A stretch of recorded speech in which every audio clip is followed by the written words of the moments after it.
Times today reports that in government, in the British government, there are doubts about what might be going on in the minds of French and German leaders, especially when it comes to the process and progress of talks between Russia and Ukraine. Concerns about what might come from those, which way Russia would seek to push, and which way France and Germany might seek to find some sort of accommodation. We can talk to Lucy Fisher, who's with us now again, the Times Radio chief political commentator. Hi, Lucy. Hi, John. Tell me what you're picking up on this. So there's the Times today reporting the Foreign Office, British Foreign Office, are privately, quietly airing their worries about our European partners, France and Germany, and their attitude towards what might become a future deal. Tell me, what are you hearing?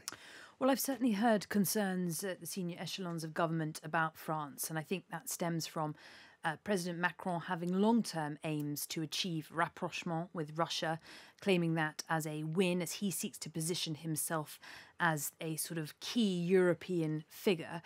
I think when we look back to the rather risky, frankly, visit he made to Moscow last month, where he sat at that ridiculously long table with President Putin, at the press conference after that, it did raise eyebrows among allies that he seemed to be freelancing in talking in a very lofty terms about new security guarantees for Moscow. So I think that has raised eyebrows in the UK. The other thing, the worry then is on the British side, in government at senior levels, that President Macron may be trying just a little bit too hard to get in front of the process and position himself as the peacemaker, the leader of the alliance. Well, that's right, and of course this has to be viewed through the prism of the French presidential elections, which are coming up next month.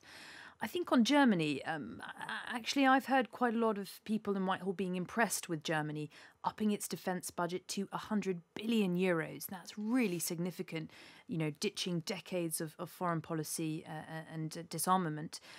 Another aspect I'm hearing about is concerns about the US. Joe Biden's in a pretty weak position. He's got to try and focus a lot of his attention on the midterms coming up in November. It was put to me by a senior government source that the Americans see the Ukraine crisis, the conflict, as a bit of a pain in the neck.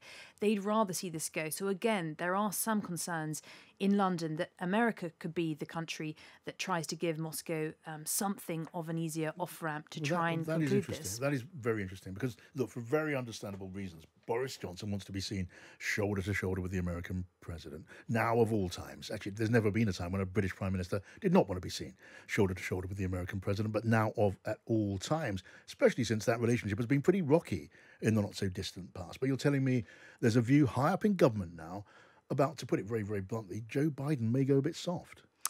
Yeah, and I think there was surprise at the US putting the brakes on that plan that the Poles put forward to give some of their MiG-29 fighter jets to the Ukrainian Air Force.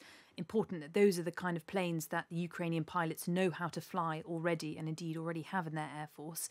Yeah, there are some concerns about it. But of course, Boris Johnson himself wants to be the peacemaker or someone who's playing a key role. Yeah. And so far, that isn't looking like it's going to happen. He hasn't been invited to join an EU meeting later this week. The suggestion is that might have stung a little bit, not being there with Joe Biden at the EU summit later this week.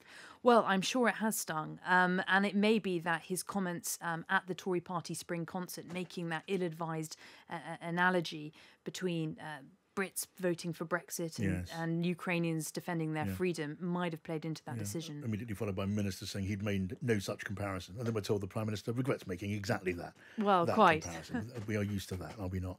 Good to talk to you, Lucy. Let's talk a little bit later on.